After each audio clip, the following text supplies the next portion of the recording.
지난주에 저희가 무거웠어요. 전 무거운데 답은 간단했어요, 사실. 답은 간단한데. 우리 안에 있는 그 믿음을 방치하지 말고 계속 기도와 말씀으로 예배. 키워나갔어야 됐는데 맞아요. 아직까지도 태어난 지 얼마 안 된 믿음같이 안 되죠. 이게 밥을 안 먹였으니 일주일 동안 좀 먹이셨어요? 키우셨어요? 네, 많이 먹였습니다. 배가 많이 나더라고요. 그렇죠. 안녕하세요. 열심히 하시는 것 같아. 네. 어려운 내용이어서 그런지 열심히 해야 돼요. 진짜 한 주 동안 많은 사람들이 자기 관리는 하잖아요. 건강을 위해서 아니면 자기의 미래를 위해서 스펙을 쌓으면서 이 믿음을 안 키운다. 믿음 관리 이것도 진짜 중요한 것 같아요. 겉사람은 많이 생각하죠. 운동도 하고. 네. 맞아요. 또 얼굴 어때요? 관리 관리 엄청 하죠. 관리해두죠. 옷도 구별해가면서. 그렇죠. 하물며 손톱도 관리하는데 반성합니다. 믿음을 믿음을 관리를 해야죠. 근데 속 사람은? 관리가 안 돼요. 그래서 믿음은 하나님 주신 믿음은 정말 그냥 두면 안 자라요. 네. 그래서 예배 생활하고 말씀 생활, 기도 생활 무엇보다도 믿음으로 생각하는 게 참 중요해요. 보는 것도 낙심하고 생각한 대로 살지 않고 믿음으로 선언해보죠. 오늘 수업 갈라디아서 6강 다시 보기 두 번째 율법과 복음. 자, 오늘은 누가? 네, 저입니다. 뭐 지난 시간에 연결돼서 이번 시간도 이제 율법과 믿음에 대한 이야기가 계속 펼쳐지는데요.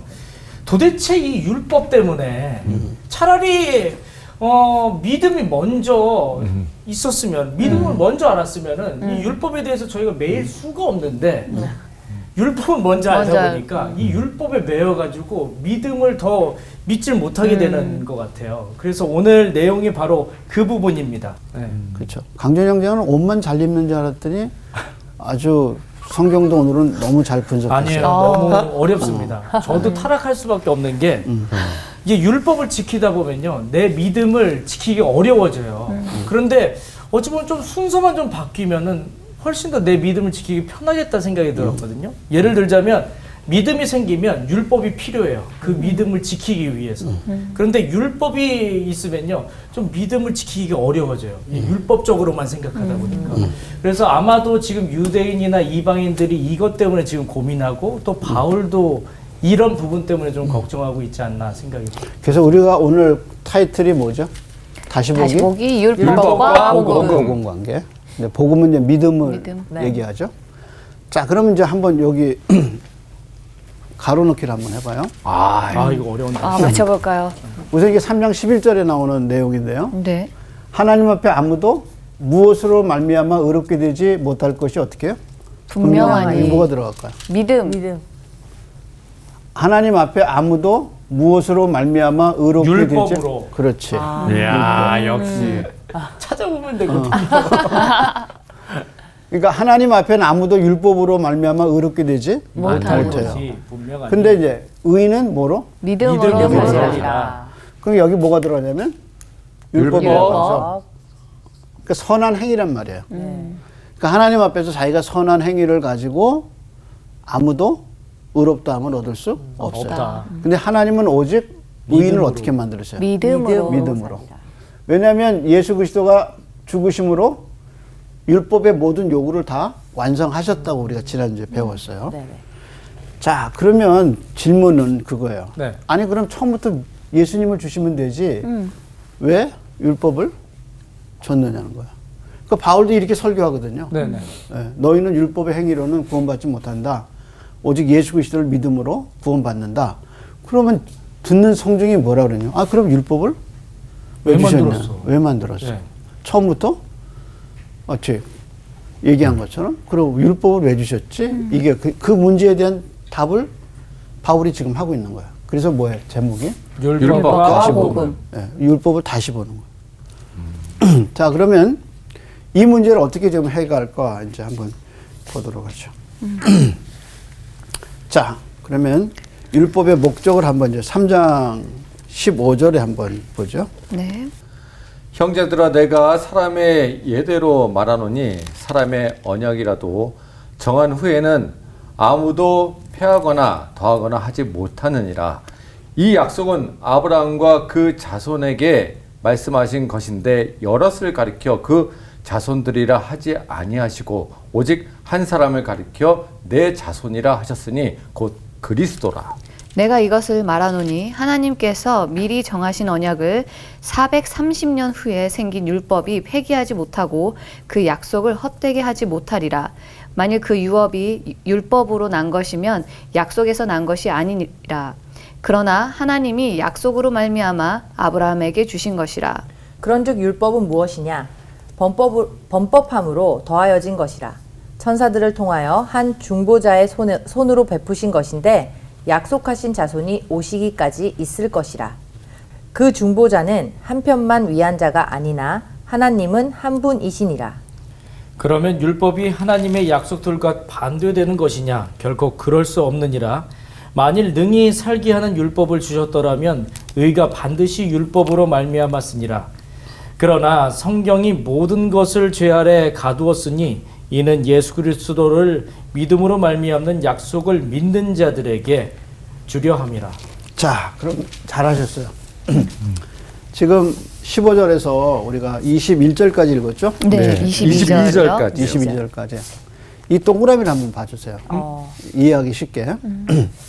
약속 얘기를 하잖아요. 네. 하나님이 아브라함에게 약속하셨다. 그래서 아브라함은 뭘 받았어요? 약속을 받았어요. 근데 이제 질문은 이 약속이 뭐냐는 거예요. 이 약속이 하나님이 약속했다 그랬잖아요. 네.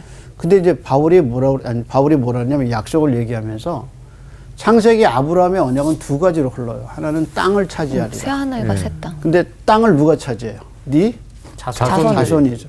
근데 바울은 여기서 자손들이라 그러지 않고 자손 하나 얘기해요. 네, 하나. 그러니까 아브라함의 약속은 뭐냐면 하나님이 아브라함에게 주신 건 내게 뭘 주겠다는 거야. 자손을 주겠다. 근데 그 자손 때문에 온 민족이 복을 받겠다는 거예요. 그러니까 결국 하나님이 아브라함에게 하신 약속은 자식을 주겠다는 거예요. 근데 그 자식이 이제 이삭이잖아요. 네. 근데 그 이삭에 주기 위해서 누가 오시냐면 예수님이 오는 거예요. 그리고 이제 하나님이 아브라함에게 약속하고 난 다음에 430년 뒤에 율법이 와요. 네. 근데 율법은 누구한테 주시죠? 모세? 그렇지, 모세. 모세. 몇 절에 나와요? 몇 절에 나와요? 430년 430년 후에 생긴 그렇죠. 7절. 7절 한번 읽어봐요. 내가 17절, 이것을 17절. 네. 내가 이것을 말하노니 하나님께서 미리 정하신 언약을 430년 후에 생긴 율법이 폐기하지 못하고 그 약속을 헛되게 하지 못하리라. 자, 17절에 보면 부딪히는 부분이 있어요. 율법하고 뭐가 부딪혀요? 언약. 언약. 근데 그 언약을 밑엔 또 뭐라 그랬어요? 폐기하지 약속 이랬죠. 네. 약속. 자, 그럼 여기 보세요. 하나님이 아브라함에게 뭐 하셨어요? 약속하셨어요.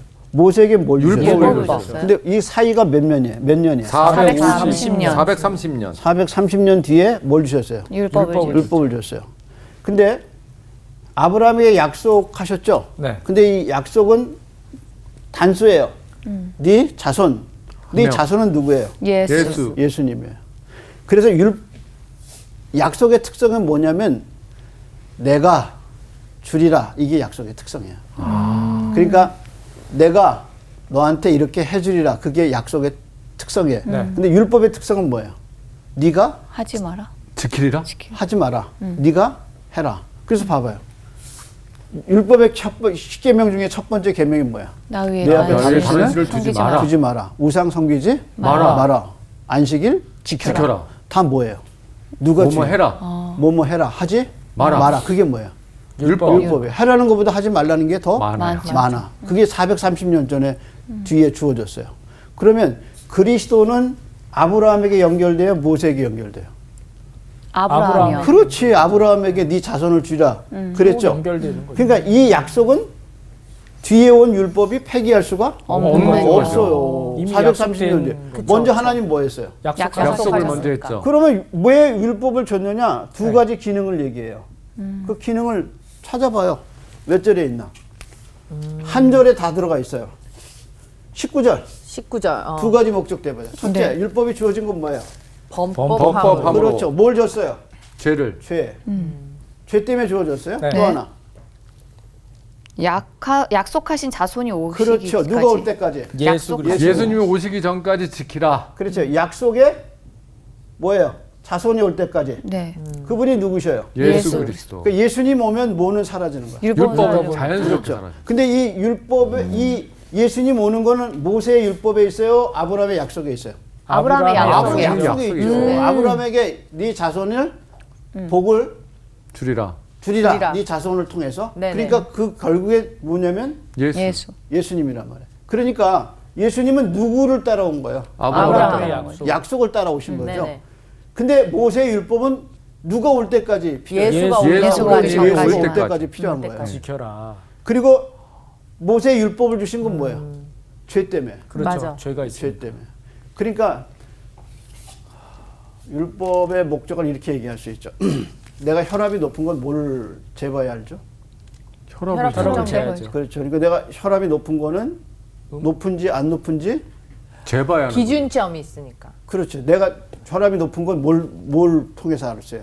혈압기를 통해서 알죠. 네. 근데 혈압기 때문에 내가 혈압이 높은 거예요? 아니요. 아니요. 아니죠. 네. 음식이죠. 원래 혈압이 높았는데 네, 음식도 있고. 내가 혈압이 높다는 걸 뭐가 가르쳐 줘요? 측정해보니 기준점, 아니 기준점. 그러니까 내가 혈압이 높다는 걸 뭐가 가르쳐 주는 거예요? 기계가 알려준 거죠. 그 기계가 뭐예요? 율법. 율법이요. 그렇지. 율법과 같은 거죠.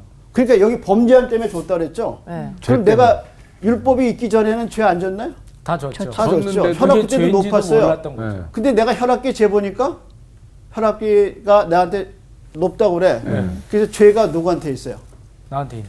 나한테 있지 뭐한테 있고 있어요? 그렇죠. 혈압기는 아무 죄가 죄가 죄가 없죠. 없어요. 판단을 율법의 해줄 수 기능이 있는 거죠. 뭐예요? 그렇죠. 죄인지 아닌지를 알려주는 그렇죠. 거죠. 가이드라인. 내가 잘 가이드라인이죠. 따라가고 있는지를 알려주는 거죠.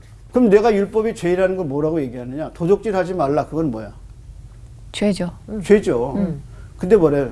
내 이웃의 것을 탐내지 마라. 마라. 10계명 중에 마지막이잖아요. 네. 네. 근데 도적질하는 건 죄인지 다 알아요. 네. 그래서 옛날 고대 법에 보면 도적질하면 팔을 뱄어요. 사람을 죽이면 죽였어요. 근데 탐심의 문제는 아무도 모르죠.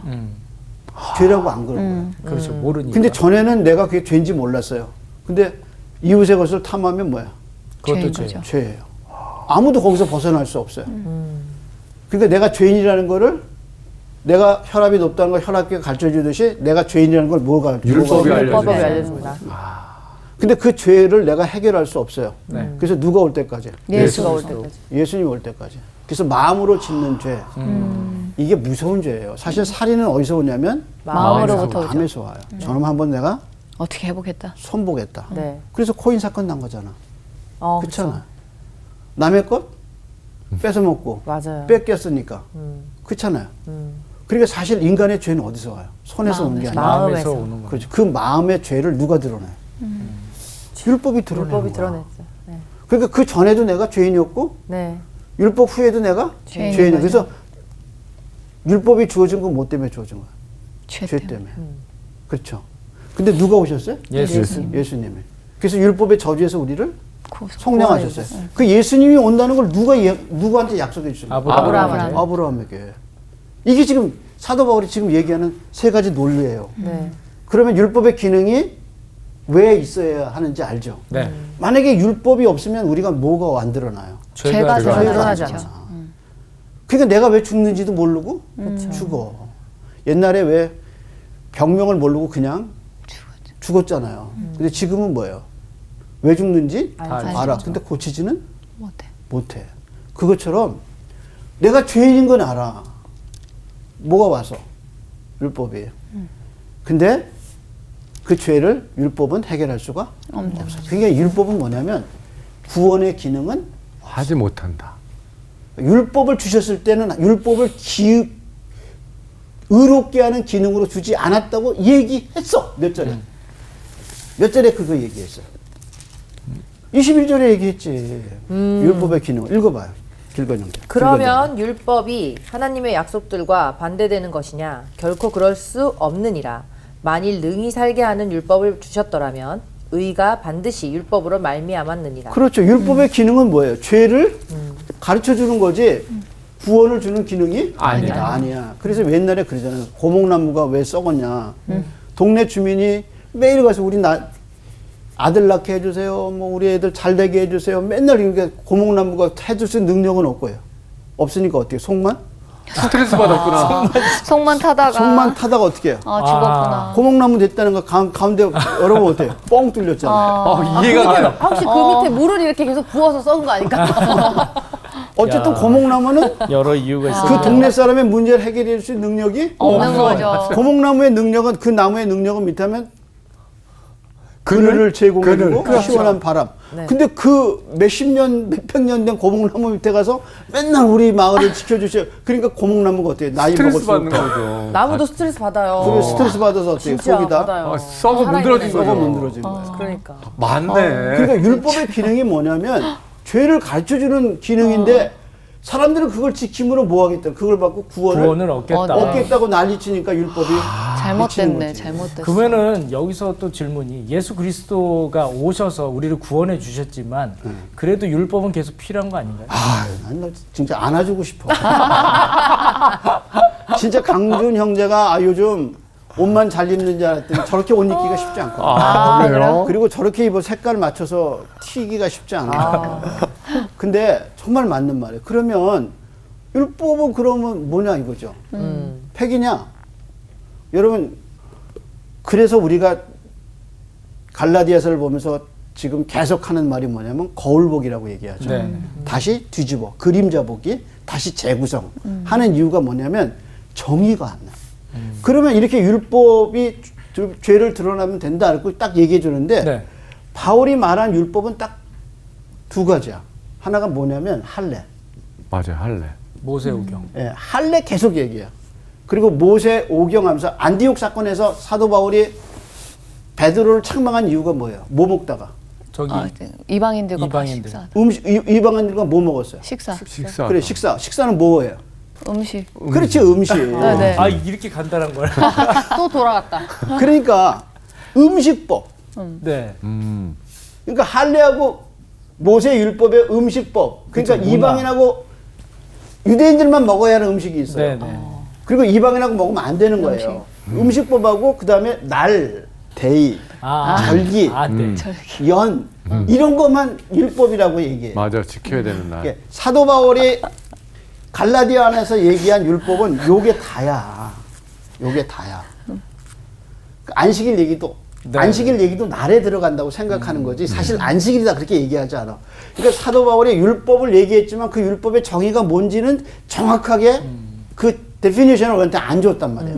그러니까 우리는 좀 더 헷갈리게 되고 그 헷갈림 때문에 갈라디아서를 좀 더 자세히 봐야 되는 봐야죠. 거죠. 뒤집어 읽게 되는 거야. 이게 바울의 논증이란 말이야. 떡 먹여주듯이 먹으려고 그러고 탁탁 넣어주지 안 하나요? 않아. 그래서 어떻게 하냐? 좋았을 텐데. 연구를 해야 돼. 그래서 말씀에 더 깊게 들어가요. 그래서 성경이나 좋은 글은 뭐냐면 문장이 짧고 여백이 큰 거. 그게 좋은 글이에요. 수필을 쓸 때도 짧은 단문인데 그 안에 들어가면 굉장히 생각의 여지가 깊어지는 많은 거예요. 그래서 언어를 알 때 그 나라의 시를 보라고 그러잖아요. 시는 길게 안 쓰잖아요. 네. 짧은 문장인데 들어가 보면 굉장히 깊은 거예요. 근데 바울의 갈라디아서가 그래요. 쉽게 먹어 그렇게 하지 않아요. 이렇게 던져주고 연구하게 만들어요. 근데 그러면 왜 율법을 용도 폐기하지 않고 지금도 뭐가 필요하다는 거야? 율법 필요하다. 율법이 필요해. 그 이유는 뭐가 있기 때문에? 죄가 있기 때문에. 오케이. 인형담에 잘했어. 그러니까 죄가 없으면 율법도 없어야 돼. 네. 근데 죄가 있으니까 계속 뭐가 있어야 돼? 율법이 있어야죠. 율법이 있어야 돼. 그러니까 율법은 예수님 재림하실 때까지 계속 율법은 필요한 필요한 거죠. 거야. 그래서 율법은 누구를 가르쳐줘요? 죄를 가르쳐주고 죄를 속하신 누구를 가르쳐줘요? 예수님을 가르쳐준단 말이에요. 근데 그 예수님의 이야기가 맨 처음에 나온 게 어디냐는 거야. 아브라함의 아브라함의 약속. 약속. 그러니까 아브라함에게 자손 주리라는 그 자손이 누구냐는 거예요. 예수 그리스도. 그러니까 갈라디아 교인들에게 사도 바울이 보고 우스운 거야. 아브라함의 약속을 예수님이 들어가 있는데 이걸 지켜서 구원받는다 그러니까 어떻게 해? 우스운 거지. 430년 뒤에 온 거 이거 지켜서 구원받는다고 할례 받고 뭐 절기 지키고 뭐 음식법 하고 이러니까 이게 너무 웃은 거야. 430년대 이게 예수님은 오신다고 누구한테 약속했어요? 아브라함한테. 아브라함. 그러니까 아브라함은 뭘로 구원받은 거야? 믿음으로 구원받은 거란 말이야. 근데 이거는 행위잖아요. 네. 네. 그러니까 이걸 갖고 이 사람들이 와가지고 뭐라 그래? 이거 지켜야 된다 그러니까 이 시대적 맥락에서 보니까 이게 얼마나 잘못된 거냐 말이야. 그러니까 바울이 답답한 거죠. 그래서 답답하겠다. 어리석은 사람들아, 네가 밝히 십자가가 보이거늘 너희가 왜 자꾸 이 율법으로 돌아가느냐? 이 율법이면 이게 좋은 노릇 하는 거예요. 이해하시겠죠? 아브라함의 언약 속에 누가 들어가 있어요? 그리스도가 들어가 있단 말이에요. 그리고 아브라함은 뭐를 통해서 구원받는 거야?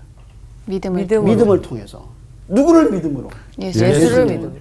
근데 그 뒤에 430년도 모세의 이 죄만 가르쳐주고 구원의 능력이 아무도 없는 이 율법을 지킴으로 구원받는다고 강조하니까 사도 바울이 얼마나 답답하겠어요. 그치, 답답해. 근데 시선의 차이인 것 같아요. 율법에만 시선이 고정이 된다면은 율법밖에 보이지 않을 것 같아요. 그러니까 여러분이 세례 받을 때 성령이 내려오신 거를 모를 때 내가 그 답답함을 이해하겠어 내가 지금 바울이 그런 걸 보고. 그러니까 이제 바울이 이런 상태에서 너무 어떤 거예요? 답답한 거야. 그러니까 이걸 뭐라냐면 세 가지 그림원으로 얘기를 해요. 자, 이제 그 다음에 이제 보세요. 자, 그 다음에 이제 하나님의 아들에 대한 거죠. 자, 그 다음에 넘어가면 이제 23절에 뭐예요? 하나님의 아들. 하나님의 아들. 그래서 아브라함의 언약에는 누가 들어가 있어요? 예수 하나님의 그리스도. 아들이신 예수님. 예수님. 그러니까 자연히 이제 이거 두 개 비교해서 그 다음에 어디로 주제가 가야 돼? 예수님으로 예수님은 가야 가야지. 그 예수님에 대해서 어떻게 얘기했나 이제 봐요. 이제 그래서 재밌는 거야. 자, 그러면 23절부터. 네, 읽어보겠습니다. 하나님의 아들, 믿음이 오기 전에 우리는 율법 아래에 매인 바 되고 계시될 믿음의 때까지 갇혀 있느니라. 거기서 믿음은 누굴 가르치겠어요? 아브라함? 물론 아브라함에게 약속해 주시니까 믿음은 누구를 얘기할 것 같아요? 예수 그리스도. 그렇지. 믿음이 오기 전까지잖아요. 그걸 앞에서 뭐라고 그랬어요? 예수죠. 그렇죠. 오직 한 사람 예수 그리스도라 앞에서 얘기했죠. 네. 그리고 19절에 보세요. 한 중보자의 손으로 베푸신 것인데 누구까지? 약속하신 자손이 오기. 그 자손들이에요, 자손이에요. 자손이죠, 단수죠. 네. 그리고 그 자손이 누구냐면 예수 그리스도. 그리스도가 올 때까지 뭐가 필요한 거예요? 율법이 필요한 거예요. 그런데 뭐가 왔어요? 믿음이 왔죠. 네. 그러니까 그 믿음은 누구예요? 예수 그리스도다. 자, 그럼 그 다음에 이같이 율법이 우리를 그리스도께로 인도하는 초등교사가 되어 우리로 하여금 믿음으로 말미암아 의롭다 함을 얻게 하려 함이라. 믿음이 온 후로는 우리가 초등교사 아래에 있지 아니하도다. 너희가 다 믿음으로 말미암아 그리스도 예수 안에서 하나님의 아들이 되었으니 누구든지 그리스도와 합하기 위하여 세례를 받은 자는 그리스도로 옷 입었느니라. 너희는 유대인이나 헬라인이나 종이나 자유인이나 남자나 여자나 다 그리스도 예수 안에서 하나이니라. 너희가 그리스도의 것이면 곧 아브라함의 자손이요 약속대로 유업을 이을 자니라. 자, 그러면 사도 바울이 율법을 설명할 때 세 가지 그림 언어로 설명해요. 그중에 첫 번째 그림 언어가 뭐냐면 감옥 이야기예요. 감옥이라. 그래서 뭐냐면 23절에 보면 우리가 율법 아래 매인 바 되고 뭐예요? 계시될 믿음의 때까지 어떻게 해요? 갇혀. 그러니까 예수님 오기 전까지 죄악에 갇혀 있어요. 그걸 그래서 그 죄악의 율법 아래 우리가 갇혀 있단 말이야. 근데 이제 누구 올 때까지? 예수님이 오기까지 거기에 갇혀 있어요. 그래서 죄 율법이 뭐냐면 네가 죄인이라는 걸 가르쳐줘요. 근데 거기서 우리가 벗어날 수 없다. 없어요. 그러니까 그런 거죠. 탐내는 것이 죄다. 그랬어요? 근데 그럼 내가 안 탐내야지 이래야 되는데 동창회 갔다 오면 탐나죠. 탐나. 누가 좋은 거 갖고 있으면 나는 왜 저거 못하지? 이게 다 뭐예요? 탐심이죠. 탐심이라는 거예요. 음식도 어때요? 식탐. 식탐 있죠. 예.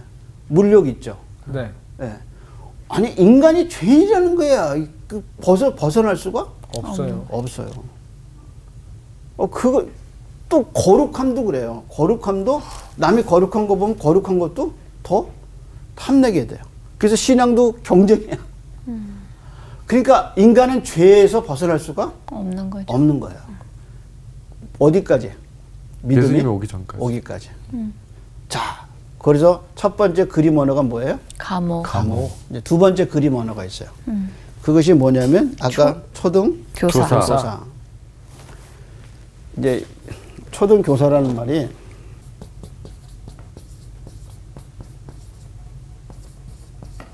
이게 파이다 고고스예요. 근데 이게 뭐냐면 노예 제도에서 나왔어요. 그러니까 초등 교사는 뭐예요? 노예. 그러니까 로마 사회를 지탱했던 게 뭐냐면 노예예요. 기록에 어떤 기록에 의하면 70%가 노예였다. 그래서 나중에 로마가 망한 이유가 뭐냐면 노예 때문에 망. 근데 노예가 우리나라 옛날 조선시대 노비로 생각하면 안 돼요. 전쟁에서 이겨서 훌륭한 고위층들, 훌륭한 인테리들을 다 뭘로 잡아왔어요? 노예로. 그래서 이 노예 안에 재무에 뛰어난 회계사, 전쟁에 능한 장군들, 네. 그리고 교육가들, 과학자들 다 뭐예요? 뭘로 끌고 노예가 노예요. 되고. 그러니까 주인이 보고 굉장히 인테리어. 그러면 뭘 삼았어요? 노예 노예 중에 삼았고. 뭘 삼았어요? 초등교사. 초등교사. 그렇죠. 교사로 삼은 거야. 근데 이 교사가 뭐냐면 애들이 학교 가는데 데려다주고 데려오는 거. 그래서 부모 밑에 가기 전까지 누가 가르쳐요? 초등교사. 그래서 이 로마의 벽화에 보면 회추리를 들고 있는 사람이 있대. 네. 저도 한번 확인했어요. 회추리를 들고 있는 사람. 그 사람이 뭐냐면 초등교사. 파이다 고고스예요. 뭐예요? 초등교사. 교사예요. 그래서 이 사람은 때로 주인의 아들을 때릴 수 있는 권한도 가졌어요. 그래서 유명해요. 그래서 여러분 사도행전에 나오는 총독 중에 제가 노예 출신이 있다고 얘기했는데 혹시 기억하세요? 아, 네. 누구예요? 안테오니오 벨릭스. 네. 벨릭스가 무슨 출신이냐면 노예 출신이에요. 맞아요. 그 형하고 궁중에서 노예로 컸어요. 그래서 누구하고 친했냐면 네로하고 친했어요. 친해가지고. 네로. 그래서 안토니오 벨리스는 유대 총독으로 11대 총독으로 와서 사도 바울을 재판해요. 맞다. 그 사람이 그죠, 누구 기억나죠. 출신이냐면 누구 출신이에요? 노예 노예 출신. 출신이에요. 그러니까 노예 출신 중에서 왕도 되고요. 노예 출신 중에서 총독도 되고 그래요. 그러니까 좋은 거죠. 그래서 이 노예 제도가 우리가 생각하는 노비로 생각하면 안 된다. 안 된다는 거예요. 그러니까 뛰어난 사람들이 전쟁터로 와서 애들을 가르쳤어요. 근데 초등교사의 역할이 뭔가 한번 다시 보세요. 거기 보면 뭐라고 그랬죠? 초등교사를. 이같이 율법이 우리를 어디까지 인도해요? 그리스도께로 인도하는. 인도하는 뭐예요? 초등교사가 돼요. 그러니까 율법은 누구에게 인도하는 거예요? 그리스도께 그리스도께로. 인도하는 거예요. 그게 누구예요? 율법의 역할이에요. 그러니까 율법이 없어질 수가 없는 이유가 뭐예요? 인도해주는 거죠. 그렇지, 인도해 주는 거. 누구한테? 예수 예수 그리스도께로. 그러니까 바울은 율법을 없애지 말아야 된다. 없다고 얘기할 수가 없는 없어요. 거죠. 다 필요한 거니까. 그러니까 바울이 얼마나 뛰어난 신학자인 걸 알 수 있어요. 네. 이렇게 율법의 기능을 우리가 잘 설명을 하고 있단 말이에요. 자, 그럼 이제 세 번째 그 기능은 이제 4장으로 넘어가요. 4장으로 넘어가 보죠. 내가 또 말하노니 유업을 이을 자가 모든 것의 주인이나 어렸을 동안에는 종과 다름이 없어서 그 아버지가 정한 대로 후견인과 청지기가 아래에 있나니. 이와 같이 우리도 어렸을 때 이 세상의 초등 학문 아래에 있어서 종노릇 하였더니 때가 참에 하나님이 그 아들을 보내사 여자에게서 나게 하시고 율법 아래에 나게 하신 것은 율법 아래에 있는 자들을 속량하시고 우리로 아들의 명분을 얻게 하려 하심이라. 너희가 아들이므로 하나님이 그 아들의 영을 우리 마음 가운데 보내사 아빠 아버지라 부르게 하셨느니라.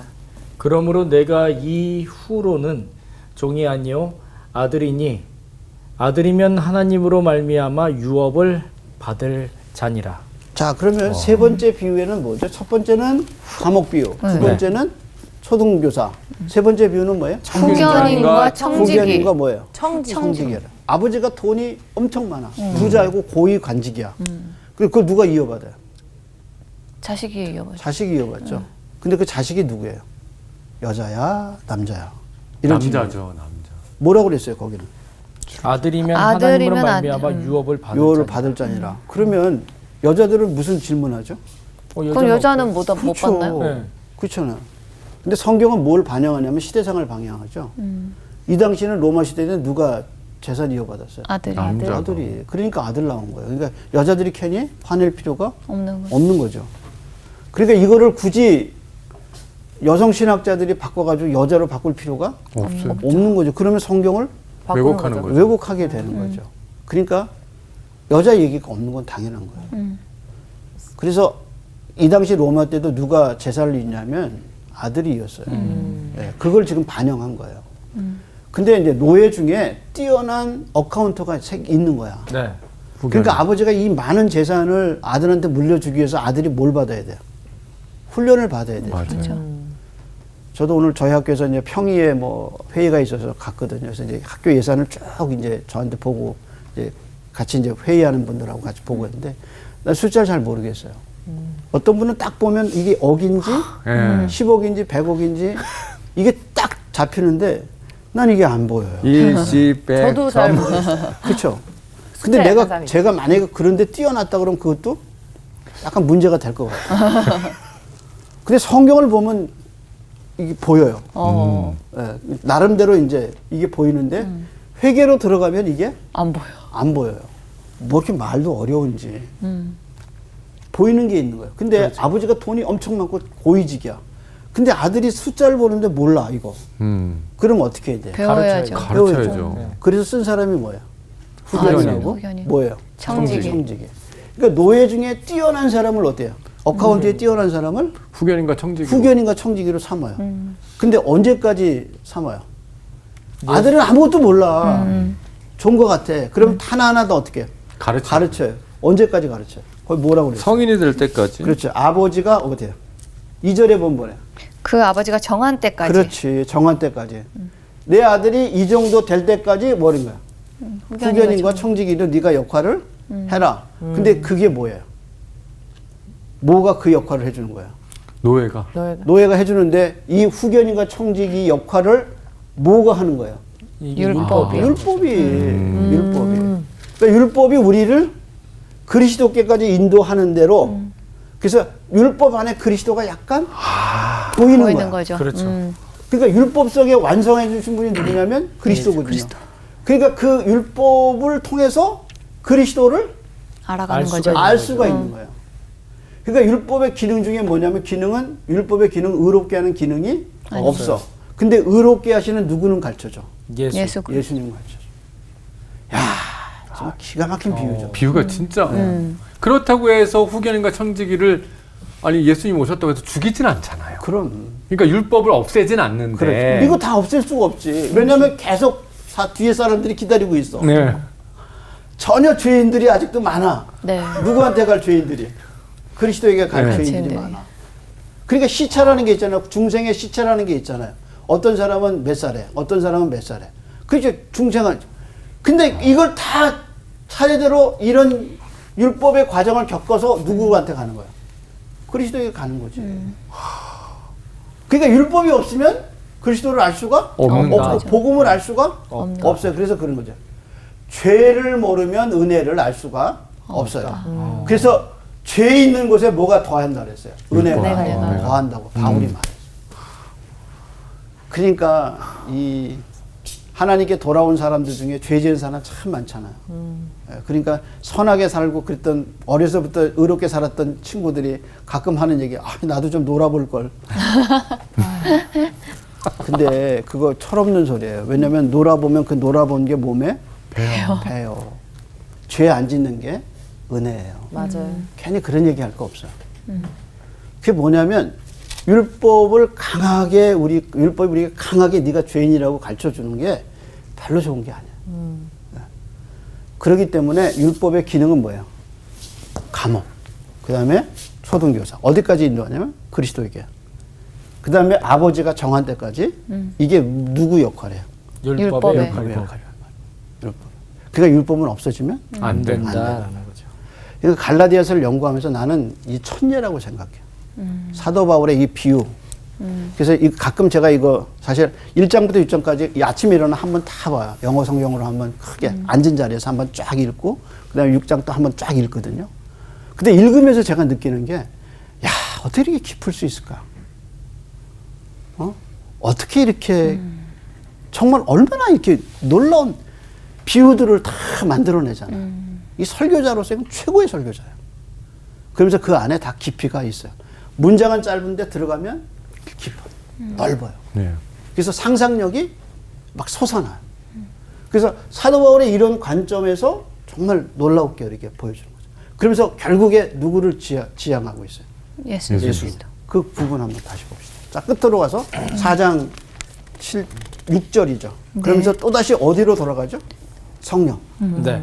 그래서 처음에 시작할 때 뭐예요? 성령 얘기했잖아요. 네. 성령과 아브라함의 이야기했죠? 네. 그래서 다시 율법 얘기해서 누구로 돌아가는 거예요? 다시 성령으로. 성령으로. 왜냐하면 성령이 없이는 그리스도를 알 수가 없으니까. 없기 때문에. 그러니까 그 부분을 뭐라고 얘기했나 한번 보세요. 6절에. 네. 너희가 아들이므로 하나님이 그 아들의 영을 우리 마음 가운데 보내사 아빠 아버지라 부르게 하셨느니라. 야, 성령을 뭐라고 그랬어요? 아빠, 아버지. 아빠 아버지. 아들의 영. 그렇죠. 그러니까 성령이 아들의 영이니까 우리에 들어와서 누굴 가르쳐 주신 거예요? 아들을 아빠, 가르쳐 아버지. 아들을 가르쳐 줘서 하나님을 뭐라고 부른 거예요? 아빠, 아버지. 아빠 아버지. 왜냐면 아들의 영이니까. 그러니까 우리가 하나님의 아들이 된 거는 뭐냐면 아들의 영이 들어왔기 때문에. 그래서 하나님을 뭐라고 부르는 거야? 아버지라고. 아버지라고 부르죠. 그래서 우리가 하나님을 뭐라고 불러? 아버지. 아버지. 그러니까 성령을 받은 사람은 하나님을 뭐라고 불러? 아버지. 그래서 그 아버지가 뭐예요? 2절에 보면 4장 2절에 아버지가 정한 정한 때까지. 대로 때까지. 후견인과 청년. 그렇죠. 그게 은혜죠. 그러니까 성령이 없으면 이건 일어날 일이 없는 거예요. 아닌 거예요. 이렇게 알 수가 없는 거예요. 그 다음에 뭐라고 그랬어요? 7절에. 그러므로 내가 이후로는 종이 아니요 아들이니 아들이면 하나님으로 말미암아 유업을 받을 자니라. 그러니까 답답한 거죠. 그러니까 네가 이후로는 뭐예요? 아들의 영이 들어온 다음에 뭐야? 종이 아니에요. 종이 아니다. 근데 자꾸 이 갈라디아 사람들이 뭐에 율법에만 있으려고 율법에 하니까 가서 여기서 지키면서 답답하네요. 뭐예요? 또 종로로 타는 거야.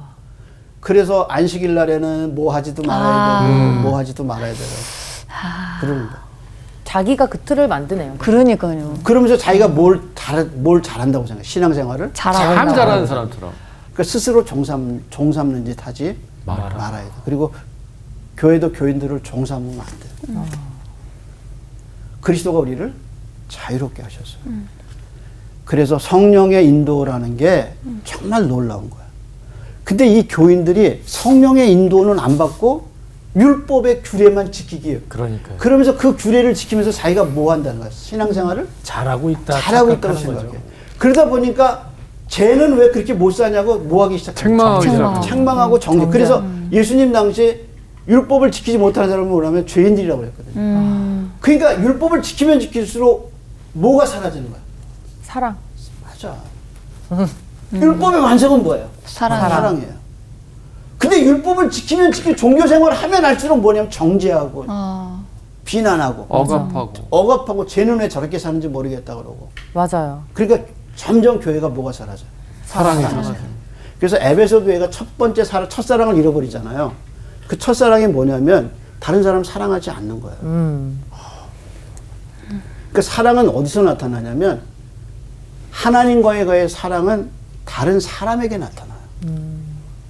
근데 율법을 지키면서 못 지키는 사람들을 죄인으로 정죄하는 이 구조를 가지고는 사랑이 살아남을 수가 없어요. 그러니까 에베소 교회처럼 이 교회는 뭘 잊어버리느냐. 이렇게 살아가면 사랑을 잊어버리는 거예요. 그러면 주님이 어떻게 하냐. 촛대를 옮겨버려요. 그러니까 여러분 자녀 교육할 때도 너무 많은 규례를 주지 마세요. 그냥 아이들이 성령을 경험하고 체험하면 그 성령의 인도 그리고 말씀을 읽고 묵상할 줄 있으면 본인들이 길을 찾아가요. 그러니까 교인들이 스스로 길을 찾아가게 만들어야지 교회가 이거 하세요 저거 하세요 이렇게 얘기하고 규례를 정해주고 이대로 살게 하는 것은 결국 사랑을 잃어버리는 행위예요. 그러니까 우리가 종교생활을 하는 거 아니에요. 신앙생활을 하는 거지. 그리스도가 자유롭게 한 것을 종 삼지 말아야 돼. 오늘은 여기까지. 감사합니다. 진짜 저도 어떻게 보면은 율법에 좀 매이려고 하려고 했었던 때가 있었던 것 같아요. 근데 그거를 각자가 알고서 깨어 나가야 될 것 같다는 생각을 좀 많이 했어요. 계속 그곳에 갇혀 있으면 여기밖에 못 보는 것 같아요. 율법은 제가 생각하기에는 기준점이에요. 그쵸. 내 신앙이 어느 정도로 바르게 가고 있느냐를 측정할 수 있는 기준점. 혈압기 같은. 그렇죠. 맞아요. 그럼 우리 그래서 한- 예, 네, 그게 맞아요. 가장 중요한 부분일 거예요. 우리 한 주도 종교 생활하지 말고 신앙인으로 그렇죠. 내 믿음을 지키는 생활을 했으면 삶을 좋겠어요. 살아봅시다. 신앙생활 합시다. 네, 종교 생활 아니고. 아, 이 말이 왜 이렇게 맞았어? 신앙.